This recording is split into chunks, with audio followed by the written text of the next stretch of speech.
The call came through at 11:47 p.m. on a Tuesday night. Static crackled over the radio as dispatch relayed the details. Structure fire, 2347 Maple Ridge Drive. Possible occupants inside. My heart kicked into high gear as I threw on my gear and jumped into Engine 4 with the rest of my volunteer crew.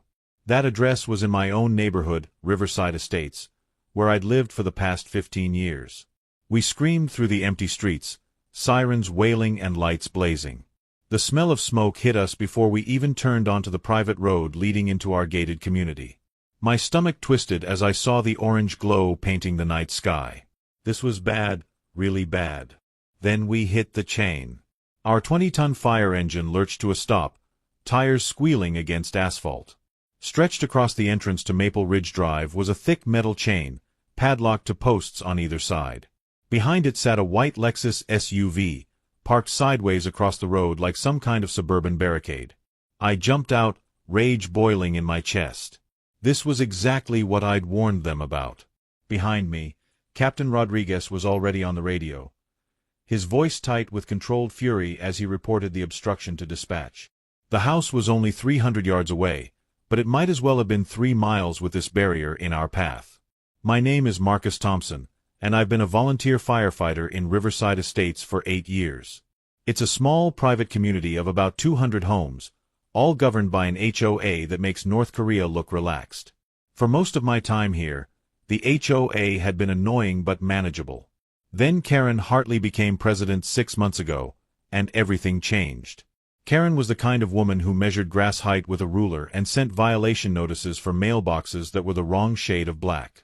She lived 3 houses down from me on Maple Ridge Drive, in a massive colonial that she treated like her personal fortress.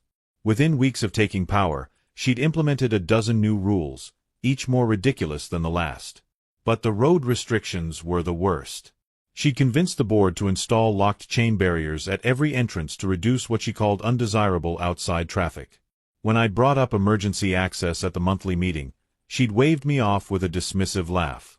"Oh, please, Marcus," she'd said, examining her perfectly manicured nails. "Emergency services can just go around to the main entrance.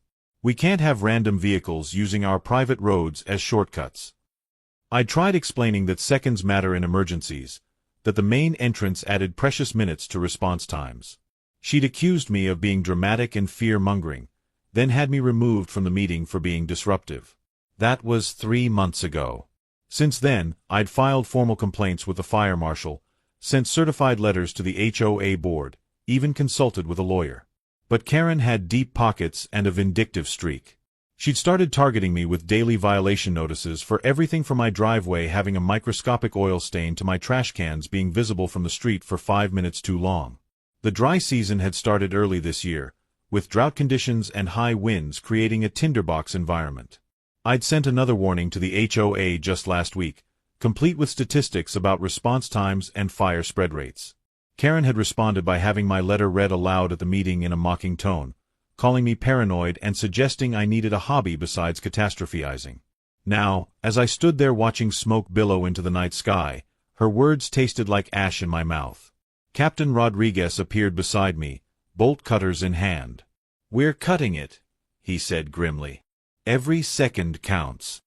That's when the white Lexus's door flew open, and out stepped Karen Hartley herself, wearing silk pajamas and a face full of rage. "What do you think you're doing?" she shrieked, pointing a manicured finger at the bolt cutters.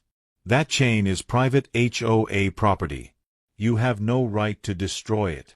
"Ma'am, there's a structure fire," Rodriguez said, his voice strained with the effort of remaining professional. "We need immediate access." "I don't care if the Queen of England is on fire," Karen snapped, positioning herself between Rodriguez and the chain. "This is a private road, and you don't have authorization. There are proper procedures to follow." Behind us, I could hear the second engine arriving, followed by the ladder truck. The radio chatter was getting more urgent. The fire was spreading fast, fed by the wind. Every instinct screamed at me to shove this woman aside and cut the chain myself. "Karen," I said, stepping forward, "people could die because of your power trip. Move aside now, or you'll be arrested for obstruction." She whirled on me with a sneer. Of course you're involved in this, Marcus. Still bitter about losing your little HOA election, aren't you? Well, I'm the president here, and I say you go around to the main entrance like you're supposed to. Rodriguez had heard enough. He keyed his radio and spoke clearly. Dispatch, be advised we have an individual actively obstructing fire suppression efforts at 2347 Maple Ridge Drive. Request immediate law enforcement assistance. 2347. Karen's voice suddenly wavered. Did you say 2347? Affirmative, Rodriguez replied, already moving toward the chain with the bolt cutters. 2347 Maple Ridge Drive. Now step aside, ma'am. The color drained from Karen's face like water from a burst dam. That's my house, she whispered, her voice barely audible over the distant roar of flames. My daughter. She's home sick today. Oh God, that's my house. She spun around, fumbling in her pajama pockets for keys, her hands shaking so violently she dropped them twice. I'll unlock it right now. Please, you have to save her. Miranda's in there. She's only 14. The transformation was instant and complete. The imperious HOA president became a terrified mother, sobbing as she struggled with the padlock. Her perfectly styled hair fell in her face as she yanked at the chain, trying to pull it free before she'd even gotten the lock open. Move! Rodriguez commanded, pushing past her with the bolt cutters. The chain snapped with a metallic shriek, and our convoy roared through, leaving Karen standing in the road, her silk pajamas fluttering in the wind. The scene that greeted us was every firefighter's nightmare. The entire second floor of Karen's colonial was engulfed, flames licking out of every window. The front door hung open, smoke pouring out like a black river. In the driveway, a figure in a nightgown stood on the lawn, and my heart lifted for a moment before I realized it was just a neighbor. The girl's room is in the back, the neighbor screamed, pointing to the rear of the house. Second floor, last window on the right. I saw her at the window, but she's not there anymore. We moved like a well-oiled machine, Rodriguez barking orders as we deployed. I grabbed my air pack and followed Mitchell and Davis to the front door. The heat hit us like a physical wall, even through our gear. Visibility was zero past the entryway, thick smoke turning everything into a hellish twilight. Stay low, stay together. I shouted, dropping to my knees. We crawled forward, following the wall, our training taking over. Behind us, I could hear the ladder truck positioning, water lines being charged. But I knew we had minutes at most before the second floor collapsed. Karen appeared in the doorway behind us, trying to push past the firefighter holding her back. Miranda! She screamed. Please, someone save my daughter. I blocked out her cries and focused on the search. Room by room, we cleared the first floor, then found the stairs. The heat intensified as we climbed, the roar of flames drowning out everything else. At the top of the stairs, the hallway stretched in both directions, every door a potential trap. Split up, I ordered. Mitchell, take left. Davis, with me. We turned right, toward where the neighbor had indicated. The first door revealed a home office, already fully involved. The second was a bathroom, clear. The third door was closed, and I could feel intense heat radiating through it. This had to be it. I tried the handle, locked. Without hesitation, I stepped back and kicked, the door flying open to reveal a teenage girl's room transformed into an inferno. Posters curled and blackened on the walls, a canopy bed consumed by flames. And there, huddled in the far corner, was a small figure. I've got her! I yelled, rushing forward. Miranda was unconscious but breathing, overcome by smoke.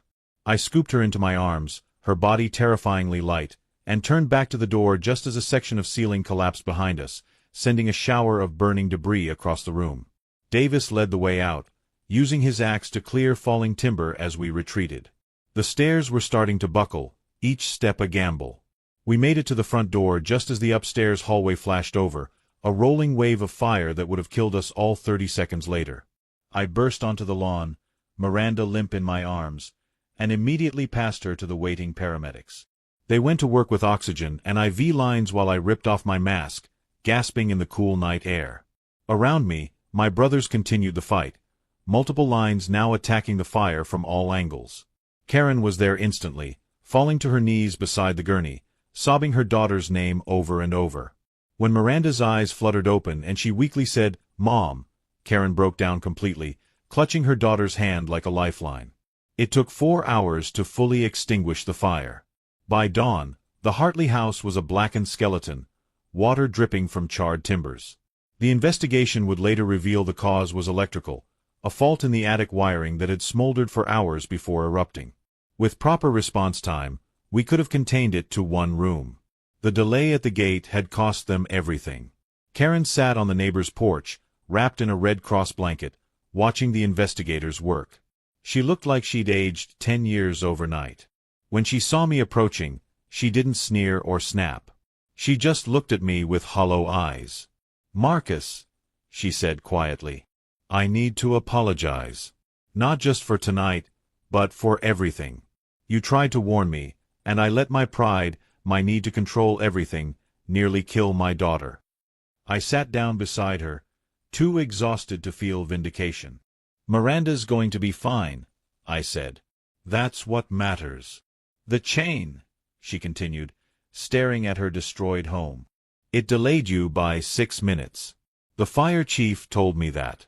6 minutes that let the fire spread from the attic to the entire second floor. 6 minutes that almost cost me everything." She was quiet for a long moment, then said something I never expected to hear from Karen Hartley. "I'm resigning as HOA president. Effective immediately. And I'll be recommending that all access restrictions be removed before someone else pays for my arrogance." 2 weeks later, at an emergency HOA meeting, Karen stood before a packed room. She looked smaller somehow, diminished by the weight of what had happened. Her resignation letter was brief and to the point, no excuses or blame shifting.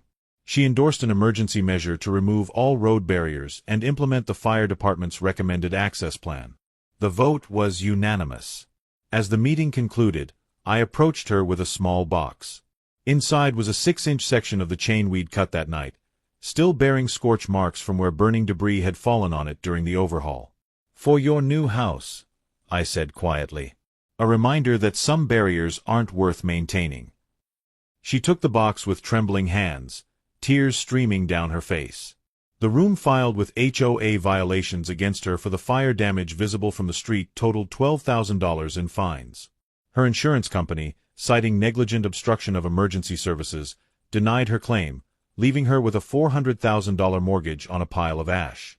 The state fire marshal's investigation resulted in criminal charges for reckless endangerment, ultimately plea bargained down to 3 years probation and 5,000 hours of community service with the fire department. Karen's expression as the judge read the sentence was one of complete devastation, her shoulders shaking with silent sobs as she realized the full weight of her actions.